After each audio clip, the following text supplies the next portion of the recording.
Hello everyone. Recently हमने Polkadot community build wallets पर एक ओवरव्यू लिया था। आज इस वीडियो में हम डिस्कस करेंगे NFTs क्या होते हैं, NFT स्टैंडर्ड्स क्या होते हैं, इनकी शुरुआत कहां से हुई और NFT रिलेटेड बहुत से टॉपिक्स आज हम इस वीडियो में डिस्कस करेंगे। तो चलिए शुरू करते हैं।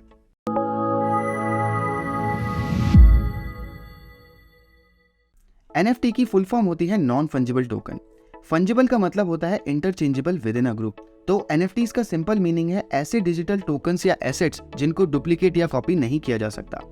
NFTs ऐसे डिजिटल एसेट्स होते हैं जो ब्लॉकचेन टेक्नोलॉजी का यूज करते हैं अपनी ऑथेंटिसिटी एंड ऑनरशिप वेरीफाई करने के लिए। ये न्यूज में हाईलाइट होते हैं अपनी अलग अलग वैल्यूज के साथ और इन्हें ऑनलाइन बाय या सेल किया जाता है। चलिए एक एग्जाम्पल से NFTs को समझते हैं। एक रेस्टोरेंट के 500 रुपीज के बिल की वैल्यू उतनी ही होगी जितने किसी दूसरे रेस्टोरेंट के 500 रुपीज के बिल की वैल्यू, और इन्हें एक के एक्सचेंज में कंसिडर किया जा सकता है। लेकिन 30 रुपीज के बिल का 500 रुपीज के बिल से एक्सचेंज नहीं किया जा सकता क्योंकि दोनों अलग ग्रुप से बिलोंग करते हैं। ऐसे ही अगर हम 500 रुपीज के नोट की बात करें तो एक 500 रुपीज का नोट किसी दूसरे 500 रुपीज के नोट की वैल्यू के बराबर है एंड एक्सचेंज किया जा सकता है। लेकिन अगर हम रेयर नोट की बात करें तो शायद ये चेंज नहीं किए जा सकते सेम करेंसी वैल्यू से, और इसकी वैल्यू ज्यादा मानी जा सकती है सिमिलर ग्रुप के नोट से। इसीलिए नॉन फंजिबल आइटम्स रेयर और यूनिक होते हैं क्योंकि इन्हें एक दूसरे के साथ ट्रेड नहीं किया जा सकता। चलिए अब जानते हैं NFTs एक्चुअली वर्क कैसे करते हैं। देखा जाए तो हर एक NFT एक यूनिक डिजिटल एसेट है जिसको ब्लॉकचेन पर स्टोर किया गया है। एक करेंसी को डुप्लीकेट किया जा सकता है एंड एक पेंटिंग की कॉपीज बनाई जा सकती है, लेकिन NFTs डिजिटली वेरीफाई होते हैं तो इनको डुप्लीकेट या रेप्लिकेट नहीं किया जा सकता। जैसे बाइक्स एंड कार्स बाय और सेल होती हैं, NFTs को भी ऐसे ही एसेट्स की तरह बाय और सेल किया जा सकता है और उन्हें एक एक्सक्लूसिव ऑनरशिप राइट भी मिलते हैं। चलिए अब जानते हैं NFTs की शुरुआत कहां से हुई। First NFT Kevin McCoy and Anil Das ने क्रिएट किया ईयर 2014 में, जिसका नाम था क्वांटम। देन ईयर 2015 में फर्स्ट NFT प्रोजेक्ट इथेरिया को इथेरियम ब्लॉकचेन पर क्रिएट किया गया। NFTs को 2017 से रिकॉर्ड्स पर देखा गया जिनको ERC 721 स्टैंडर्ड्स फॉलो करते हुए बनाया गया था, लेकिन इन्होंने एक्चुअली में पॉपुलैरिटी ईयर 2021 में गेन की। इनको पहले यूज किया जाने लगा गेमिंग और कलेक्टिबल पर्पसेस के लिए, लेकिन जैसे जैसे NFTs मार्केट बढ़ती गई लोगों ने इनका यूज डिफरेंट प्लेसेस पर किया, जैसे म्यूजिक, इवेंट्स टिकट्स के तौर पर, virtual real estate, gaming, food and drink, supply chain, decentralised finance loans, art and collectibles etcetera.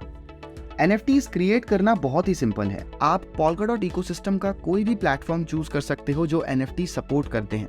बहुत से प्रोजेक्ट्स ऑलरेडी NFT सपोर्ट करते हैं and rest projects futuristic approach रखते हैं NFT सपोर्ट करने के लिए। parachains.info पेज पर आप फिल्टर आउट कर सकते हो जो भी प्रोजेक्ट्स NFT सपोर्ट करते हैं या फ्यूचर में करेंगे। जैसा कि आप देख सकते हैं टोटल 25 प्रोजेक्ट्स यहाँ लिस्टेड हैं।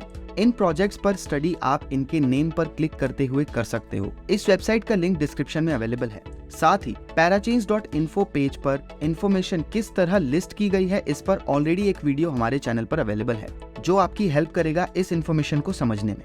अब जानते हैं NFT स्टैंडर्ड्स के बारे में।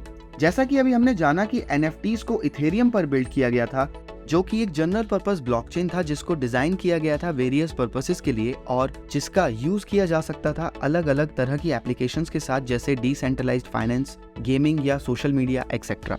इथेरियम को स्टार्टिंग से ही NFT सपोर्ट या हैंडल करने के लिए बनाया नहीं गया था। इसका मतलब है कि इथेरियम के पास कोई स्पेसिफिक प्रोग्रामिंग लैंग्वेज या इंफ्रास्ट्रक्चर नहीं था NFTs को ब्लॉकचेन प्रोटोकॉल का पार्ट बनकर सपोर्ट करने के लिए। इसके बजाय NFTs को स्मार्ट कॉन्ट्रैक्ट्स का यूज कर बिल्ड किया गया सभी एग्जिस्टिंग जनरल पर्पस ब्लॉकचेन्स पर। ये हमने पास्ट वीडियोस में भी डिस्कस किया है कि smart contracts general purpose programs होते हैं जो कि ब्लॉकचेन पर रन किए जाते हैं और ये डेवलपर्स को अलाउ करते हैं एक कस्टम लॉजिक क्रिएट करने और फंक्शंस के लिए। जब एक डेवलपर एक NFT क्रिएट करता है एक जनरल पर्पस ब्लॉकचेन पर जैसे कि इथेरियम पर, तो वे दरअसल एक स्मार्ट कॉन्ट्रैक्ट बिल्ड कर रहे हैं जो NFTs के रूल्स डिफाइन करते हैं और प्रॉपर्टीज मेंशन करते हैं। इस अप्रोच को एक हैक की तरह देखा जा सकता है क्योंकि ब्लॉकचेन्स इसलिए नहीं क्रिएट किए गए कि वे NFTs को नेटिवली हैंडल कर सकें।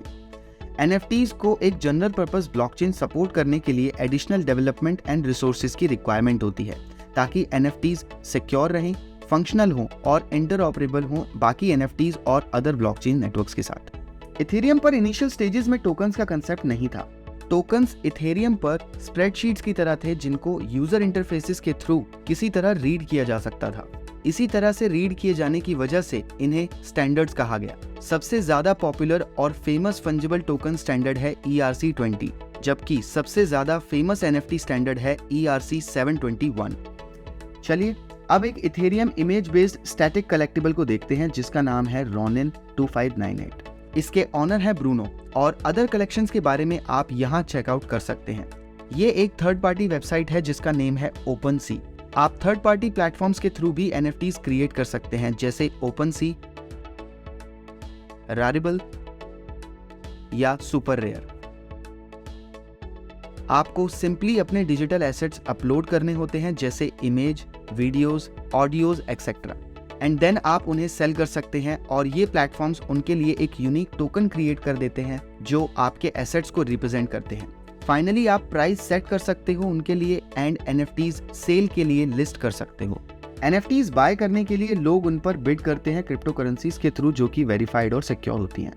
अब जानते हैं NFT स्टैंडर्ड्स क्यों बनाए गए। NFT स्टैंडर्ड्स इंपॉर्टेंट होते हैं ये इंश्योर करने के लिए कि डिफरेंट ब्लॉकचेन्स पर क्रिएट किए हुए NFTs कंपैटिबल भी हैं एक दूसरे के साथ या नहीं, ताकि इन्हें ट्रेड करना इजी हो सके डिफरेंट प्लेटफॉर्म्स पर। ये इंश्योर भी किया जाता है कि क्रिएट किए हुए NFTs सभी टेक्निकल रिक्वायरमेंट्स को फुलफिल कर रहे हैं या नहीं, ताकि इन्हें इंटीग्रेट किया जा सके सभी एप्लीकेशंस एंड इकोसिस्टम्स के साथ। Polkadot एक हेट्रोजीनियस मल्टीचेन नेटवर्क है जो डिफरेंट ब्लॉकचेन्स के बीच कम्युनिकेशन अलाउ करता है और यहीं NFT वर्जन 2.0 की शुरुआत होती है। NFT 2.0 टर्म का यूज किया गया है नेक्स्ट जनरेशन NFT को डिस्क्राइब करने के लिए जिनको Polkadot और Kusama नेटवर्क पर बिल्ड किया गया है। इनको NFT 2.0 इसलिए कहा गया है क्योंकि ये new features and capabilities offer करते हैं करंटली अवेलेबल ट्रेडिशनल NFTs से।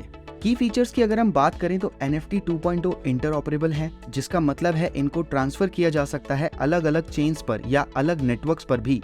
नेक्स्ट फीचर है कि इनकी फंक्शनैलिटी ज्यादा है बाकी NFTs से। इनका यूज कई पर्पसेस के लिए किया जा सकता है बजाय इसके कि इनको बस कलेक्ट और ट्रेड किया जाए। फॉर एग्जाम्पल NFT 2.0 का यूज किया जा सकता है फिजिकल एसेट्स पर ऑनरशिप को रिप्रेजेंट करने के लिए, जैसे रियल एस्टेट और आर्ट के लिए।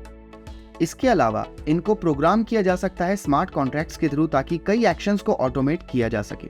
Polkadot एंड Kusama इकोसिस्टम में ये नेटवर्क्स हैं जिन पर NFT features completely available and currently under development है। आर्टिस्ट अब अपने आर्टवर्क को डायरेक्टली सेल कर सकते हैं उन लोगों को जो कलेक्ट करते हैं डिजिटल एसेट्स और आर्ट्स बिना किसी मिडलमैन के इंटरफेरेंस के। Beeple आर्टवर्क के बारे में कौन नहीं जानता। Beeple NFT को $69 मिलियन में सेल किया गया था जो कि इंडियन करेंसी में 560 करोड़ से भी ज्यादा है। चलिए अब बात करते हैं NFTs का Polkadot नेटवर्क में होने के क्या बेनिफिट हैं। NFTs को इनिशियली इथेरियम नेटवर्क पर बिल्ड किया गया था, लेकिन इन्हें अदर ब्लॉकचेन्स पर भी क्रिएट और ट्रेड किया जा सकता है जैसे कि Polkadot एक डिसेंट्रलाइज्ड ब्लॉकचेन प्लेटफॉर्म है जो इनेबल करता है क्रॉस चेन ट्रांसफर्स किसी भी टाइप के डेटा के लिए इंक्लूडिंग NFTs। सबसे मेन बेनिफिट है NFTs क्रिएट एंड ट्रेड करने का Polkadot नेटवर्क पर कि Polkadot नेटवर्क इथेरियम से ज्यादा स्केलेबल एंड इफिशिएंट नेटवर्क है, क्योंकि Polkadot एक शार्डेड मैकेनिज्म का यूज करता है पैरेलल ट्रांजैक्शंस प्रोसेसिंग के लिए, जिसका मतलब है ये हर सेकंड ज्यादा ट्रांजैक्शंस कर सकता है इथेरियम से। इसके अलावा Polkadot पर लो नेटवर्क फी जनरेट होती है as compare to Ethereum. Ethereum पर इसे गैस कहा जाता है। गैस को initially Ethereum founder Vitalik Buterin ने इंट्रोड्यूस किया था। एक कॉन्ट्रैक्ट एग्जीक्यूशन या ट्रांजैक्शन कंप्लीट होने के लिए यूज किए गए कंप्यूटेशनल रिसोर्सेज के लिए गैस वर्ड यूज किया गया था, लेकिन अब कॉमनली इसे नेटवर्क फीस या ट्रांजैक्शन फीस भी कह दिया जाता है। Polkadot इकोसिस्टम में बहुत से NFT प्रोजेक्ट्स हैं और इनके अलावा यूनिक नेटवर्क, Polkamon और Kusama जैसे नेटवर्क्स जिनके यूनिक फीचर्स एंड बेनिफिट्स हैं, जैसे क्रॉस चेन NFTs क्रिएट करना, गवर्नेंस में पार्टिसिपेट करना, Polkadot बेस्ड प्रोजेक्ट्स में पार्टिसिपेट करना एक्सेट्रा।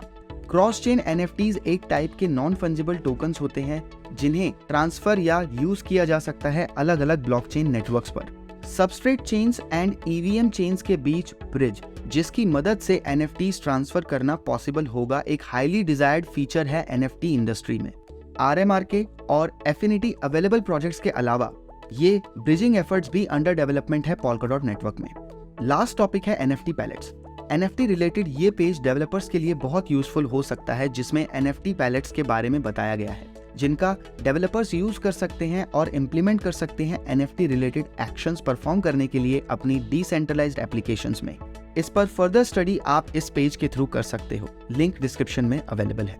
तो ये था एक डिटेल्ड ओवरव्यू NFTs पर। अगर आपकी कोई क्वेरी है NFT रिलेटेड तो आप हमें मेल कर सकते हैं support@described.com पर, या फिर वीडियो में कमेंट के थ्रू भी अपनी क्वेरी पर सॉल्यूशन ले सकते हैं।